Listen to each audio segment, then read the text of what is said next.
So it's been 2 months since I've actually had the Razer Blade 14 2023 edition, and I've absolutely loved this laptop.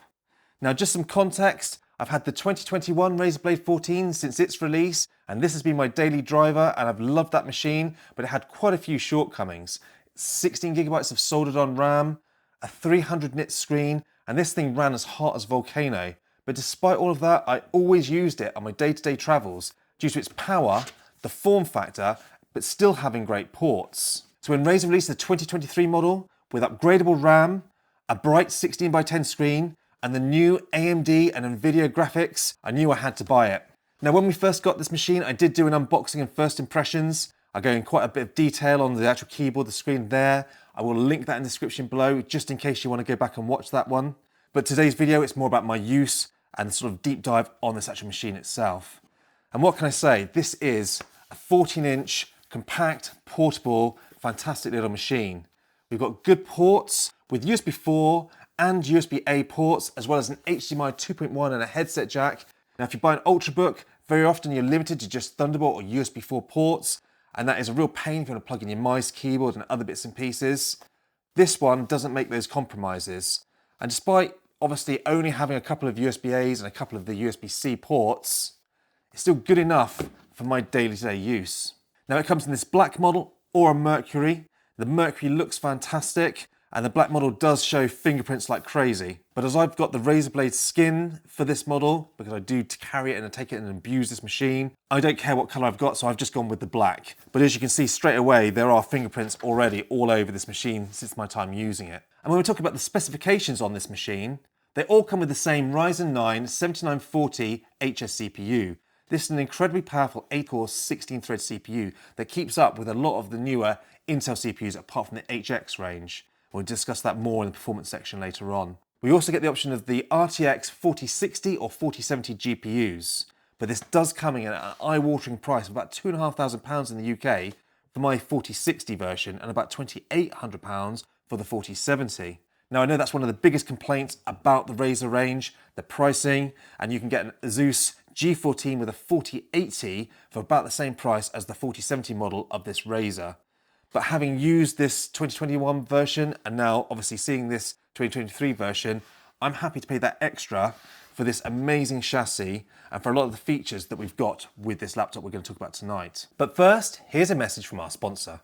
If you value privacy and security, maybe you're a journalist or an activist, or maybe you just have the desire to not have your ISP or government monitor everything you do, then please give NordVPN a look over at nordvpn.com/mashit. NordVPN's business operates out of Panama, which places them outside of the surveillance alliances, so your government cannot coerce NordVPN to give up the data they hold. The software is super easy to use. It's one click to get online threat protection, for example, man-in-the-middle attacks while you're out browsing in your favourite cafe, phishing attacks from scanners, and even DDoS attacks. The software comes with an optional kill switch, so if the VPN node fails, then your device won't just go straight out into the open internet as a result. And if you run into difficulties, you have 24/7 customer support available and a 30-day money-back guarantee. So if it doesn't work out, then it's risk-free to try it. The software works on a wide range of devices and operating systems, from Android and iOS to PCs such as Windows and Mac OS.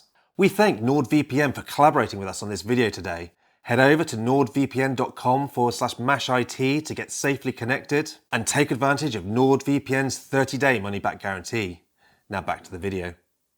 But that's not to say I'm not disappointed that Razer didn't offer a 4080 version of this graphics card. Now, I know this thin chassis is probably going to be limited thermally to what it can actually put out from a graphics card, but it says it can do 140 watt 4070, even though we know the 4070 never hits 140 watts. But if they could have put a 140 watt 4080 in this machine, it would have absolutely destroyed a lot of mid-range or high-end gaming laptops. So let's hope Razer see sense and add the 4080 in further on down the line. So now we've got that gripe out of the way, and we know it's an expensive laptop. I've already paid my money, so I'm not going to worry about that anymore. Let's get on with the review. So first things first, when we're looking at this machine, obviously it's a milled aluminium, and as I said earlier, it's very, very solid. We've got a fantastic glass touchpad that's much bigger than previous Blade 14s. Just put it side by side here. You can see it's probably about 50% bigger, and it does feel really, really good to use in everyday use. The older one did feel quite small, though perfectly usable. but bigger is definitely going to be better in the case of this touchpad. And as we move to the keyboard, we've got the same standard Synapse per key RGB backlighting keyboard. I'm in the UK, so my secondary symbols aren't lit. That's a gripe I'm always going to have living in the UK. If you're buying this in America or pretty much anywhere else in the world other than UK or EU, you'll get a fully backlit keyboard with the secondary symbols backlit too. And I do love some of the lighting effects. Razer have some of the best backlit laptop keyboards on the market. Not only does it have a ton of different features and settings that you can change on this backlighting keyboard, there's a lot of stages of lighting as well that you can change for battery profile or mains profile or any other profile that you want to set up within the Synapse software. We've got speakers flanking either side of the keyboard. They sound like this, and we're going to compare them to the 2021. Okay, for the speaker test, we've got the 2023 Razer Blade 14, and then we've got the older 2021 Razer Blade 14. We're going to be doing it at 50% volume first, and then move up to 80% volume. So here we go.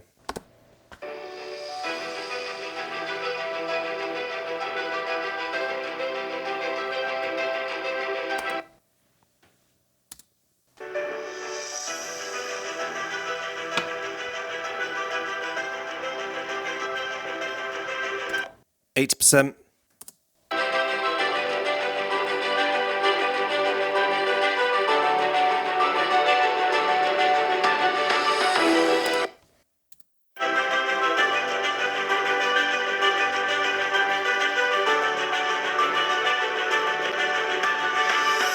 So hopefully that comes across with the microphone, but the 2021 Razer Blade 14 was certainly louder, but a lot tinnier. Now the Razer Blade 14 for 2023, although not quite as loud, the soundstage is much nicer, it's much more pleasant experience listening to this laptop. And then moving on to the screen, because it's one of the biggest upgrades of this laptop this year, we've now got a 16:10 screen with 2560 by 1600, 240 Hz, and it's a phenomenal panel. But not only that, it's a 500 nit panel. Mine actually came in at about 550 nits, so it's incredibly bright. And that was one of my biggest gripes with my 2021, which came out at just over 300 nits. Now I use this everywhere. I take it out onto customer sites, I use it around my home. I just use it all the time because it's such a convenient form factor. And being limited to about 300 nits did make it difficult at times if I was on a bright customer site or if I was in my kitchen. Having over 500 nits on the screen makes a massive difference to me personally, and this is one of the biggest reasons that I have upgraded over the 2021. Now add to that the incredible 16:10 aspect ratio, G-Sync, and a really fast and fluid gaming panel. This is one of the highlights of this laptop. But one of the things I can't quite understand, we moved from a 16:9 to a 16:10, so a slightly taller panel, yet we've still got this massive chin. So I don't understand why they didn't keep the chassis pretty much the same over the previous Razer Blade and just put in a tiny little chin below the screen. Because they've now made this laptop a little bit deeper, making it more square than the previous 2021. So for some reason you can see here that the actual new model is actually about 1 centimetre narrower than the previous model. Don't know why they've done that, but that's a benefit. But if we put them depth-wise, we're about 1 centimetre deeper as well. Now they could have literally chopped that chin away and just kept the depth about the same. Whether they needed that extra space to fit the new fans and cooling system, I'm not sure. But that's something I think is a bit of a shame really. So that is a bit distracting. Obviously you learn to live with it, it's not the end of the world, but I don't think it was necessary.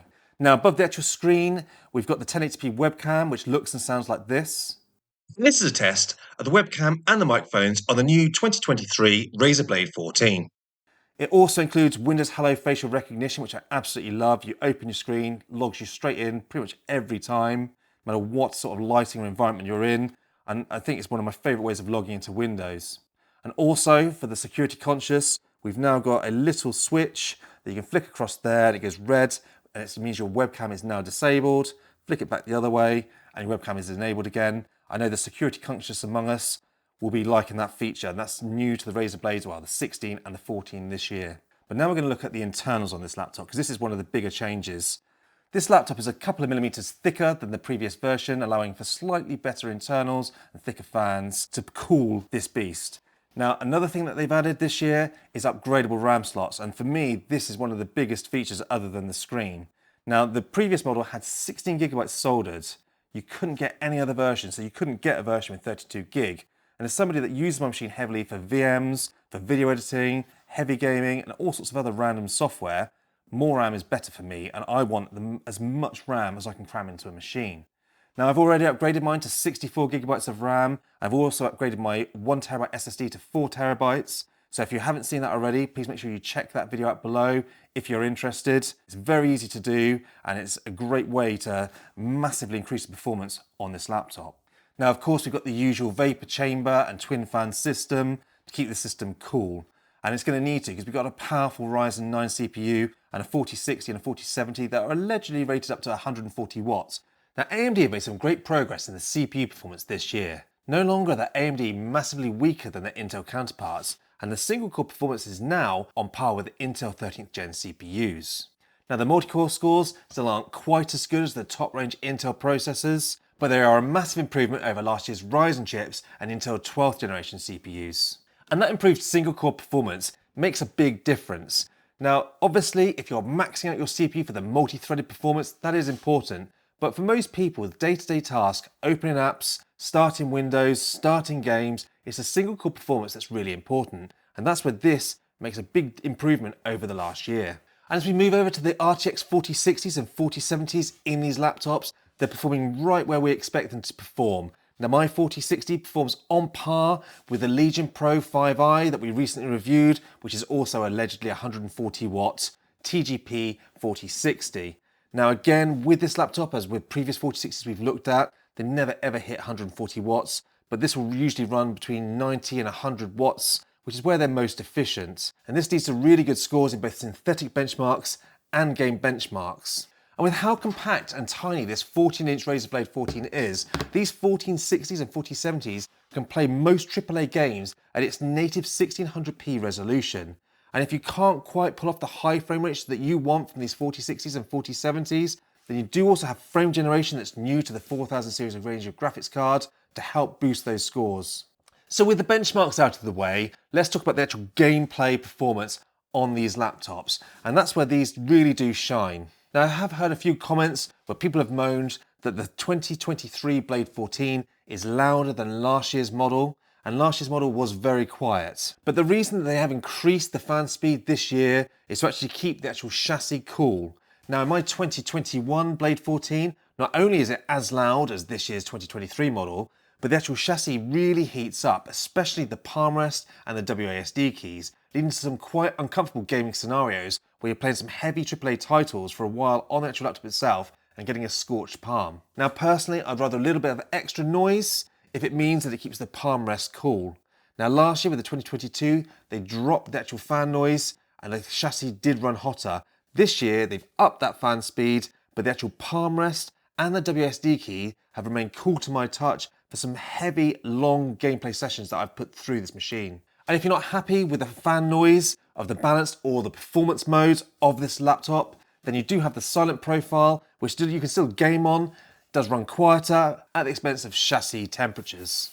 And that does lead me neatly onto the actual profiles and Synapse Software. Now, a lot of people do knock the Synapse Software, saying it's a rubbish piece of software. I have to disagree here. Now, there are better pieces of gaming laptop software, such as the Legion Vantage software, which is very lightweight, but does everything you need to do in just a couple of pages. The Synapse is a lot more bloated than that, but after spending some time with this year's Anywhere Command Center, which in my opinion has got to be one of the worst gaming laptop softwares available, I'm actually really happy to go back to Synapse. Not only do we get profiles such as silent, balanced, and custom, the custom option gives you multiple choices for your CPU and GPU profiles, so you can run with a low CPU and a high GPU, or you can run with a high CPU or a low GPU or any other combination, which gives you a lot of customization depending on the software or the games that you plan on playing. But in all honesty, with this Razer Blade 14, because this processor is so efficient and these graphics cards are quite efficient, I haven't found a massive deal of difference between the different profiles that you use. We also get access to all the lighting options in the actual Synapse software, and this perky RGB can be fully customized yourself and any number of profiles or settings you want, but there are a number of options available within Synapse, and a lot of those are really nice. I personally love the Rainbow Wave, it's one of my favorites, it looks stunning. You can also just set to a static color if you prefer, if you don't want that garish RGB flashing, but there is plenty of options, and not only the effects, but also the steps of brightness. A lot of laptops you may only get like 3 stages of the actual brightness. In the Synapse, you get probably 10 to 15. It's really quite impressive. And you can set it separately from the battery to the mains performance. It's just something that I really like. I always run it lower when I'm on battery. And talking about battery, not only do we get the battery protector built in, where you can limit the amount that this laptop charges the battery if you're always on mains, it will also set it that if you unplug the laptop, it turns the display to 60 Hertz to save a bit more battery power. And that can be turned off if you want to always keep it at 240 Hertz. There's just a simple toggle within Synapse. And there's also a hardware muck switch, which does need a reboot, but you literally click the button in Synapse, reboot the laptop to go to the dedicated or back to the Optimus version. And whilst we're talking about the Optimus, with regards to the video outputs on this laptop, both the USB-C ports are wired through the internal GPU, and the actual HDMI 2.1 port is wired through the NVIDIA card. So if you want to completely bypass the onboard GPU, you have to use that HDMI 2.1. So now we've looked at the performance of this laptop. It is incredible for this form factor. I want to talk about some other absolute benefits of this Ryzen system. And the first thing first is efficiency, because this CPU is incredibly efficient, much more efficient than its Intel counterpart, which is needed for this 14-inch form factor. But what that leads to is not only better battery life than its Intel version, but also a great way to control this machine is not just the power supply, but its power delivery. Now this machine comes with its standard 240 watt power brick. Now with this 240 watt, it's the same version they've been supplying for the previous years on many of the Razer Blade 14s and 15s. It's a good power brick with its proprietary adapter, but it isn't the GAN charger like you get with the 280 and the 330 watts on the higher end models. So that means the 280 watt GAN charge you get with the Razer Blade 17 last year is actually smaller than the 230 watt version we get with this machine.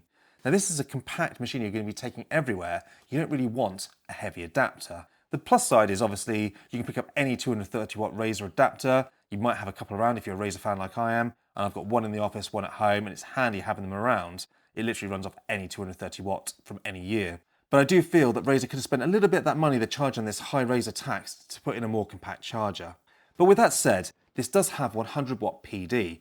And what I want to talk about is just how incredibly efficient it is and how well it runs at its 100 watts. Now I often use this on battery, but also I'll take it into an office and I'll plug straight into either a Thunderbolt dock or a monitor with maybe up to 65 or 100 watt PD. That performance on that 100 watts is actually so incredible that I don't find myself finding the need to pull out my 240 watt adapter to add that in instead. It's actually more than capable, especially for heavy work and even video editing on my 100 watt. So if say I'm using my Dell 4K ultrafine monitor for a bit of video editing, I literally plug in the one Thunderbolt 4 cable and it gives me all the power I need for my video editing, my day-to-day work, and even some pretty intense gaming. Now if I was playing absolutely maxed out AAA gaming, I would go and get the power supply. You do get about 20% more performance, but it's still incredible what we can get through this 100 watt power delivery. And then even better still, I've plugged in my 65 watt Thunderbolt dock and I've still got pretty impressive performance. Now this is really, really good stuff, especially as my 2021, the power delivery was absolutely terrible. If I plug this into 100 watts, I got pretty much unplayable, even esports title, very light titles. It was only good for some very light work. Now on a machine that you're going to be carrying around daily, I don't want to always be worrying about carrying the 240 watt brick with me. So it's so handy getting incredible performance out of that power delivery, so I can take it on site, out and about with just a decent power bank or just my Thunderbolt dock or something else to allow a reasonable performance out of this laptop. Now I know I've waffled on about this for quite a while, but when you do use these machines daily out and about, this 100 watt power delivery really is amazing. Now the one last point I want to talk about with the efficiency of these Ryzen CPUs is the actual fan noise on these laptops. Now we've already talked about the load fan noise, and that is important, but what's also important is the idle and low use fan noise. Now when you're doing day-to-day work, there's nothing worse than the fan constantly ramping up and down every time you try and open an app or start using the laptop itself. And that's something that does happen with the Intel versions such as the Razer Blade 16. As powerful as that laptop is, as soon as I start opening apps or playing around within the laptop itself, it is ramping that fan up because those Intel CPUs use a lot of power. Now what I've found with this Blade 14 is when I'm in low use or day-to-day use, the fans don't seem to ramp up unless I'm heavily using that CPU. Now that means that you get a more comfortable working environment using this laptop than over say something like the Blade 16. And I found my day-to-day use in word processing, YouTube streaming, and even light video editing and photo editing, the fans aren't ramping up on this laptop. And that's made this laptop so much more comfortable in my day-to-day use than some of the bigger Intel counterparts, and that is a massive perk to go into the Ryzen version. Now also, the battery life is pretty impressive. Now it isn't as good as the 2022 version that it's just replaced. That was getting about 10 hours of YouTube streaming over Wi-Fi, whereas this one gets me about 7. So it is less than last year's model. So if battery life is the absolute key, you maybe want to look for a decent price on last year's model. But 7 hours for me is pretty much a day's work out and about somewhere, so I'm happy with that. And especially when I know that the PD is so good on this year's model and it wasn't on last year's. So that brings me near to the end of my review of this 2023 Razer Blade 14. Now, when you're choosing a laptop, it is very, very difficult trying to decide on what size and what laptop is right for you. And I know Razer Blades are very expensive, so price, that has to be a #1 factor. There are cheaper laptops than this laptop. But for me personally, because I know how much I'm going to use it, I don't mind spending an extra few pounds to get the laptop that I want. And this one to me ticks all those boxes. This machine is so rugged and compact. I just take it with me everywhere. I throw it in a small bag and off I go. The portability is incredible. I love the amount of ports that I've got, and I love the port layout and placement. Now, I know a lot of people will be saying, well, get the Asus G14. And the G14 is a great machine. It's not quite as premium in my opinion, and it's not as compact in my opinion as this Blade 14. One of the biggest things I disliked from my time using the G14, all the ports are at the front of the chassis. And that to me is really annoying for somebody that when I'm using it and I'm plugging things in, I want the ports near the back, so they're out of my way. And I don't see silly little things, but they do make a big difference when you're using a machine out and about every day. Now, if you're planning on gaming on this laptop screen all the time, I would say maybe get yourself a 16-inch or even a 17 or 18-inch laptop, especially if portability isn't the key. But I found this 14-inch 16x10 screen really good just for gaming on, and actually much better than last year's 16x9 screen. This made quite a big difference. I don't know if it's the brightness or that extra height, but it feels a lot more immersive on this screen than previous years. But if I was going to be gaming on the screen all the time, I would probably consider, say, getting that bigger laptop, or I would get myself a screen that I could plug into regularly. So I think that's pretty much it. That's my thoughts on this Razer Blade 14. I think you can tell by this review, I do absolutely love this machine, just like I loved my previous 2021 before this was released. This for me is my daily driver. You'd have to pry it out of my cold dead hands. And if you've got any questions, as always, put it in the comment section down below and I will get back to you. And lastly, thanks for watching.